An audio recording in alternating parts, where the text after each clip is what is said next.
Right, so Keir Starmer, that Zionist without qualification, has once more been caught out in a grossly underreported story, choosing to put Israel before the international reputation of the UK. Oh, what a surprise. This time he's done it in the most petulant and pathetic way. Truly childish to my mind. Churlish, certainly. An unnecessary move on his part that is deservedly inviting criticism from those who are aware of it, so I'm making you aware of it now too, because it is literally happening today, 8th of August, though thinking about it, it'll probably be over by the time this video gets published, but such is the way these things often work when you cover current affairs. Anyway, tomorrow, the 9th of August, will be the 79th anniversary of the bombing of the Japanese city of Nagasaki, and each year a peace ceremony is held there where dignitaries from around the world are invited to attend an event of remembrance. However, given the atrocities being committed by Israel in Gaza and the West Bank, and on several other fronts at this point as well, Iran, Syria, Lebanon, Iraq, Yemen, Israel has now been disinvited from attending the ceremony, whilst Palestine has been offered an invite in their place. So instead of showing solidarity at a time of solemn remembrance to a fellow member of the G7, the UK and others, shamefully as well, have chosen instead to show solidarity to a genocidal apartheid state and boycott the event. Right, so you'd imagine Keir Starmer has got bigger issues to deal with right now than boycotting a civic event of remembrance, of embracing peace following one of the worst atrocities of World War II, the atomic bombing of the Japanese cities of Hiroshima and Nagasaki. All the riots across the UK that he's mainly been hiding away from. The fact is, polling is falling faster than a Japanese bullet train, following policy announcements that nail on the warnings he was just another Tory in waiting, with more George Osborne-style austerity to come, but he's always got time for Israel, it seems, even now, as the UK's ambassador will not be attending the Nagasaki peace ceremony taking place today because Israel got disinvited and Palestine invited in their place. The Nagasaki peace ceremony is a remembrance day for the people of that city, decimated by an atom bomb dropped on the 9th of August in 1945, which killed 74,000 people, not all of which immediately, many dying later due to the radiation they had been exposed to. The Japanese surrender a week later marked the end of World War II. We remember our war dead in November each year in this country. This is an analogous event. We will remember them and all of that, and our own politicians will lay wreaths and dignitaries from around the world will attend. Certainly ambassadors to other countries here will, the Commonwealth especially do, of course.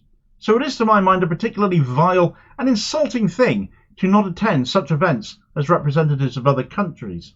Yet the UK ambassador to Japan has been instructed not to attend today's ceremony because the mayor of Nagasaki made a point of saying Israel, given its conduct in Palestine, was not welcome anymore, and that he was inviting a Palestinian delegate to attend instead. Those choosing not to attend, the UK, the US, France, Italy and Australia, have chosen the side of an apartheid oppressor instead of showing solidarity and remembrance of casualties of a world war, all of whom have had their own share of war dead from that time to remember as well. Needless to say, far too many innocent lives, as was the case with Nagasaki. When they turn up to their own remembrance services, whenever they hold them, they'll be hypocrites for it, in my view, by turning up to them then, when others were boycotted, and boycotted because they're on the side of an out-of-control regime that should be boycotted itself, should have had their backsides BDS'd until they were red raw.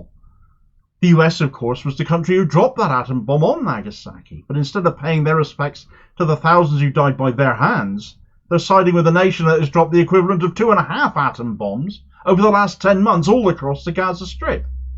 But because a delegate has been invited on behalf of those getting bombed, the US will not go. The claim is that the event has been politicised. That is the excuse being given, and it really is a rancid excuse. It's pathetic. Last time I looked, wars always happened because of politicians. It's all political. Not turning up, therefore, is a political motivation because you've chosen to stand with an oppressor. That was your political choice. When those hosting the peace ceremony are, in line with a view on peace, siding with the oppressed. Another excuse being offered is that Israel being treated with the same level of exclusion as Russia and Belarus, which they claim to be misleading.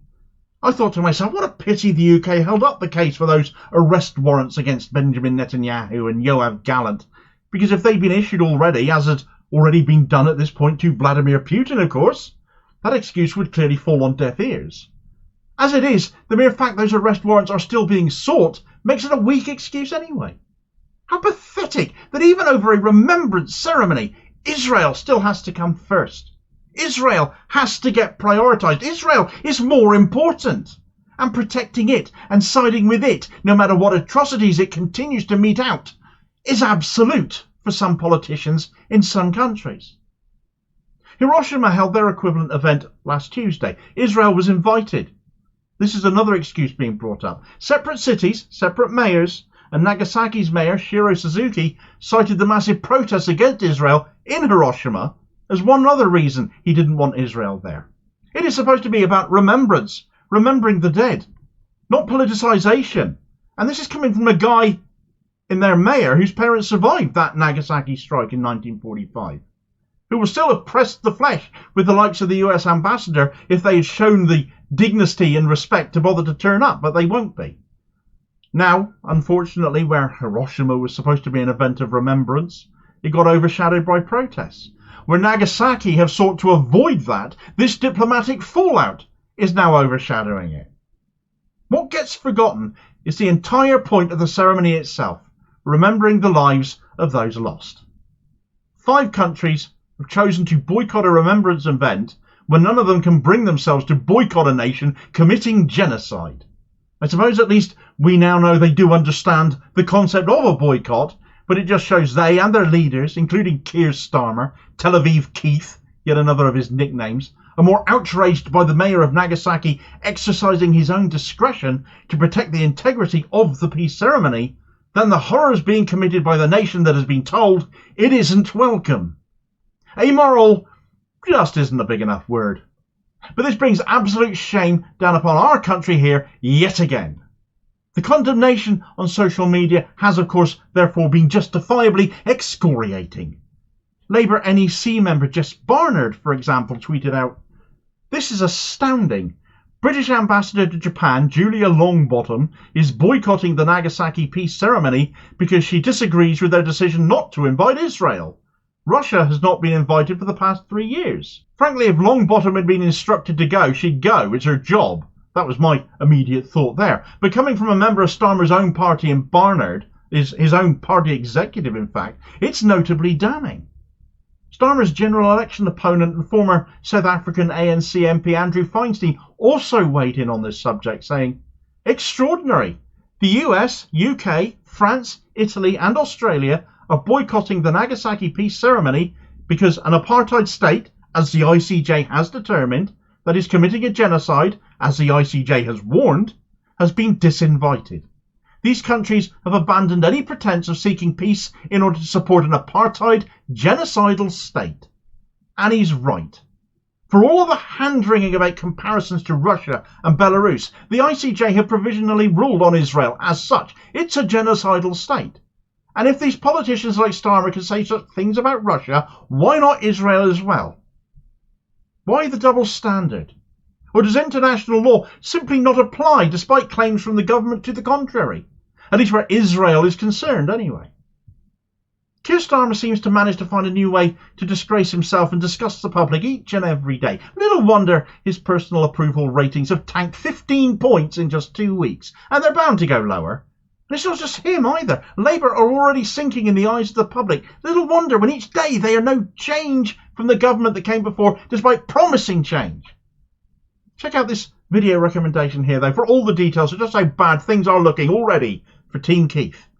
And I'll hopefully catch you on the next vid. Cheers, folks.